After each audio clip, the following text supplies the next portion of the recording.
23 minutes past 8, it is Women's Month, and we continue our discourse looking at this time the problem of gambling. It's often overlooked as a public health and social issue with consequences that extend far beyond the individual. To talk about this is Masimanyane, who is the Executive Director of the South African Responsible Gambling Foundation.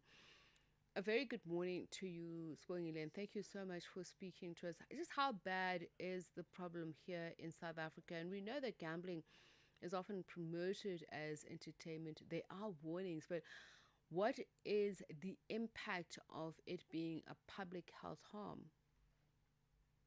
I think let me start with your first question. How bad is the problem? And then I will move on to explain why is it a public health issue and why we should actually treat it serious. In a population of about 60 million people, Tsepi, so if we look at the data that we've got, the number of people that have come forward and said that they've got a gambling problem. In the year that ended in March 2026, we treated 5,199. And now anybody will say, but why are you saying it's a problem when we're sitting in a population of 6 million? So it has to come down with how we then aggregate the data and we deal with the data, with the politics of the data. You look at the industry's gross gambling revenue of about 75 billion. That means that a significant number of South African people are actually gambling. And those are the people that we then need to zoom our attention towards. We currently don't have figures that actually points us out to say that 75 billion, how many people were actually gambling. We only see when people come to treatment. Now, let me come to the second leg of this, the public health phenomenon. Now, we treated 5,199 people. It becomes a public health crisis because in a population of people where we've got socio-economic difficulties and only 5,000 come forward and say that they have a gambling problem, as opposed to the number of people that are actually actively gambling. It brings to the next leg of the issue is that we are actually dealing with an iceberg paradox. What it means is that we are only dealing with the individuals that are actually at the surface of the problem, those that have taken the initiative and say that they've got a gambling problem. A significant number of those people are the ones that have contributed towards the 75 billion revenue of the industry, and yet they are battling with symptoms of problem gambling related harm and exposure, and they have not taken the initiative of coming forward and say that they actually have a problem. These are our ticking time bomb, Tsepiso, because these are the people that unfortunately end up being incapacitated because of gambling related harm. And the fact that gambling has now become 24 hours available because of online gambling, I want to then look at people's mindsets, because even though there are adverts saying that gambling can be addictive, do they understand from a psychological and behavioral science perspective what actually happens to the brain?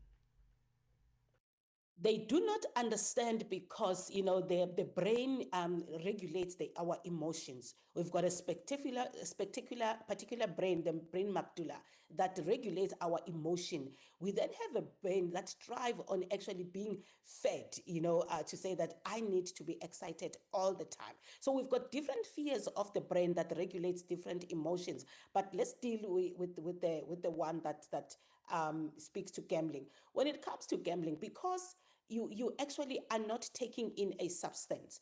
Instead, you are feeding your brains with emotions that regulate how you need to interpret the excitement that you are confronted by. It's the same as smoking. People that smoke, them whenever they come a time where they want to stop smoking, you immediately see that they are battling with smoking because they start shaking, same as alcohol. It's the same process that happens with gambling. The only difference is that there are no physical symptoms that we can see that the person is battling. Instead, it's happening in the brain. It's actually regulating the behavior, and how we then see the behavior as people that perhaps we are close to the person. We start seeing a person that has been, somebody that has been outgoing becoming reserved, not doing their daily chores. If you talk about a student, if the student was an A student, they start dropping their grades, because what is happening is that the behavior has shifted from what it used to be. They need to constantly feed that part of the brain that regulates their emotions, that regulates their excitement. And when you talk about the symptoms, some of the physical symptoms is that if a colleague, for instance, has been going to work, they start putting in a lot of sick leave, they start putting less effort towards the work, their work starts showing, there are signs that start to show. The only thing that people surrounding or around that person need to do, they need to pay particular attention. Now, we've got mobile phones on our daily lives, and many people spend their lives on the phone, and when they gambling, it's actually even much worse, because they spend a whole lot of time on their life, on their phone, focusing and paying attention to, if there's a sports event, what is the team that is going to win, and who is going to be the first goal scorer. Somebody that was never interested in the first place in sports, but you find them being specifically interested at particular sporting codes where there is a visible or chances of them being able to actually put a bet. Right. We thank you so much for your time, and I wish we had more, because there's so much to talk about. But thank you, though, speaking to us on the impact of gambling. That is Masimanyane, who is the executive director of the South African Responsible Gambling Foundation. This is part of our Women's Month series, highlighting women leading efforts to build healthier and safer communities. 8:30 now. Let's take you back to the news desk. Shwalani Tulongwebe has the latest.